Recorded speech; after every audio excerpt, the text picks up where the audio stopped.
हमारे साथ में कांग्रेस के वरिष्ठ नेता और राष्ट्रीय प्रवक्ता राजीव त्यागी जी हैं और कांग्रेस ने आज अपना मैनिफेस्टो जारी कर दिया है। कांग्रेस के मैनिफेस्टो में लेकर के क्या क्या अभी नई घोषणाएं लेकर के आए हैं और कांग्रेस को जनता क्यों वोट करेगी, इन्हीं सारे मुद्दों पर बात करेंगे। तो आज अपना मैनिफेस्टो जारी कर दिया है कांग्रेस ने, क्या क्या है मैनिफेस्टो में? देखिए, जो वचन पत्र है इसको मैं वचन पत्र कहूँगा। मैनिफेस्टो वो लोग कहते हैं आजकल जो अपने वचन पत्र को पूरा नहीं करना जानते या वचनों को पूरा नहीं करना जानते। हमारा वचन पत्र में बहुत स्पष्ट है कि पूरे भारतवर्ष के लोगों के लिए हमने कुछ ना कुछ योजना लेके आए। शिक्षा का मामला हो, किसान हो, स्वास्थ्य हो, रोजगार हो, जीएसटी हो या अन्य बहुत सारे जो लैंगिक न्याय हो, सब मुद्दों पर हमने अपने मैनिफेस्टो में, अपने वचन पत्र में बात रखी है। और वचन पत्र में बहुत स्पष्ट है, अब की बार 72,000 से गरीबी पर वार। तो 72,000 रुपये प्रत्येक माह न्याय योजना, प्रत्येक साल हम न्याय योजना के द्वारा गरीबों को देंगे, जिससे 25 करोड़ लोगों का जीवन बेहतर होगा। प्रत्येक महीने 6,000 रुपये जाया करेंगे और उसमें महिला के अकाउंट में पैसा जाया करेगा।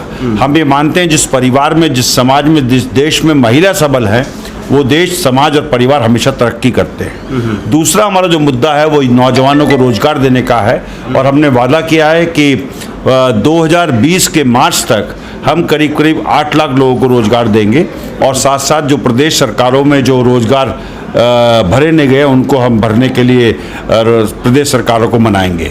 दूसरा, नौजवानों के लिए हम एक ऐसी योजना लेकर के आए हैं जिसमें नौजवान कोई अपना व्यापार करना चाहेगा तो 3 साल तक उसको किसी भी उस पर सरकारी विभाग से कोई भी परमिशन लेने की जरूरत नहीं पड़ेगी।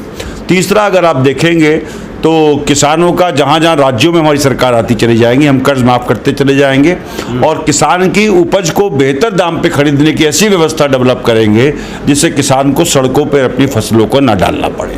चौथा, शिक्षा के लिए हम पहली कक्षा से लेकर के और 12वीं कक्षा तक हम सभी बच्चों को निःशुल्क शिक्षा का वादा करते हैं सरकारी स्कूलों में।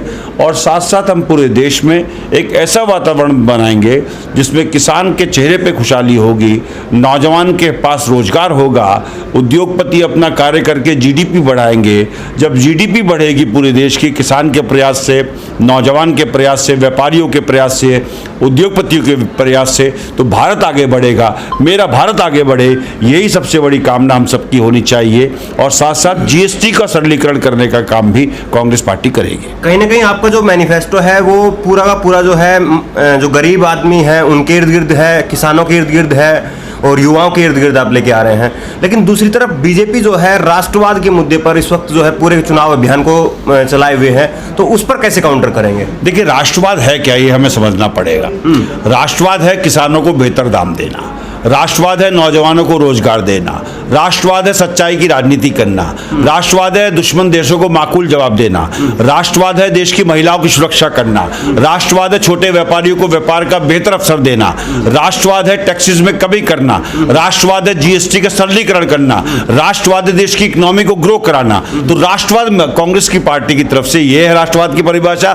भारतीय जनता पार्टी का जो राष्ट्रवाद है छद्म राष्ट्रवाद है, जो राष्ट्र के नाम पर छलने का काम कर रहे हैं पूरे देश से और पूरे देश में वोट लेना चाहते हैं। लेकिन जनता समझ चुकी है काठ की हांडी बार बार नहीं चढ़ती। लेकिन बीजेपी लगातार राष्ट्रवाद के नाम पर पाकिस्तान से लड़ाई के जो है वो एक मिथक बना दिया है, इस मिथक को कैसे तोड़ेंगे? भारतीय जनता पार्टी से हमारा सवाल है, पाकिस्तान एक फील्ड स्टेट है, कांग्रेस पार्टी मानती है भारत एक महान देश है, ताकतवर देश है। भारत की तुलना फ्रांस से होनी चाहिए, जर्मनी से होनी चाहिए, ब्रिटेन से होनी चाहिए, चाइना से होनी चाहिए, अमेरिका से होनी चाहिए। भारत की तुलना भारतीय जनता पार्टी पाकिस्तान से करती है जो फील्ड स्टेट है। तो भारतीय जनता पार्टी क्या भारतवर्ष को पाकिस्तान बनाना चाहती है? आप जो है इतनी बड़ी बड़ी घोषणाएं कर रहे हैं और जनता के बीच में इसको लेके जाने का वो कर रहे हैं, लेकिन हमारा सवाल ये है कि कांग्रेस पार्टी जो है अब इतना कम समय रह गया है, 11 जो अप्रैल है उसको पहला चरण का मतदान है, इतने कम समय में इन योजनाओं को कैसे लोगों के मन में लेके आएगी और उनमें विश्वास पैदा करेगी? देखिए, देश के नागरिक बहुत समझदार हैं और वो बहुत ही जागरूक है और संचार क्रांति होने के पश्चात हमें पता है कि संचार क्रांति से लोगों को बात एकदम ट्रेवल करती है, लोगों के बीच में जाती है। लोग जानते हैं कि कांग्रेस ने पहले भी 72,000 करोड़ रुपए के ऋण माफ किए थे, याद करिए, और 72,000 रुपये प्रत्येक वर्ष करीब 25 करोड़ लोगों को देगी। तो 72,000 का आंकड़ा देश के लिए फायदेमंद है, गरीबों के लिए फायदेमंद है और कांग्रेस के लिए फायदेमंद है। लेकिन दूसरी तरफ प्रधानमंत्री जी अपनी रैली में कहते हैं कि जो लोग खाता नहीं खुला पाए वो 72,000 कहाँ से डालेंगे। देखिए, जो प्रधानमंत्री कहते हैं तो प्रधानमंत्री तो ये भी कहते थे कि 28 करोड़ लोगों के खाते खुले, और 28 करोड़ खाते के जीरो बैलेंस होने की वजह से 5,000 करोड़ रुपए बैंकों ने कमा लिए। गरीब को क्या मिला खाता खुलवाने के बाद? भारतीय जनता पार्टी ने गरीबों को क्या दिया? ये तो अमीरों की पार्टी है। और जैसा प्रियंका गांधी जी ने कहा कि चौकीदार अमीरों के पास होते हैं, तो प्रधानमंत्री जी अमीरों के चौकीदार हैं। किसान तो खुद ही चौकीदार बना दिया है भारतीय जनता पार्टी ने। दिन के समय में उनकी महिलाएं खेतों में आवारा पशुओं से अपने फसल की रक्षा करती हैं, और रात के समय में किसान निकल करके आवारा पशुओं से अपने फसलों की रक्षा करता है। जो किसान अन्नदाता है, उस अन्नदाता को चौकीदार बना दिया भारतीय जनता पार्टी ने। तो कहीं ना कहीं कांग्रेस पार्टी का जो पूरा फोकस है इस मैनिफेस्टो के जरिए युवाओं पर है, गरीबों पर है और किसानों पर है। अब देखने वाली बात यह है कि 2019 में ये युवा, किसान और गरीब जो है वो कांग्रेस पार्टी के लिए कितना वोट करेंगे। ऑनलाइन न्यूज इंडिया के लिए मैं धर्मेंद्र। अगर आपको यह खबर अच्छी लगी तो इस खबर को शेयर करें, इस खबर पर अपनी राय जरूर दें। ऑनलाइन न्यूज इंडिया की सभी खबरें अपने मोबाइल फोन पर सबसे पहले देखने के लिए चैनल को अभी सब्सक्राइब करें और घंटी जरूर दबाएं।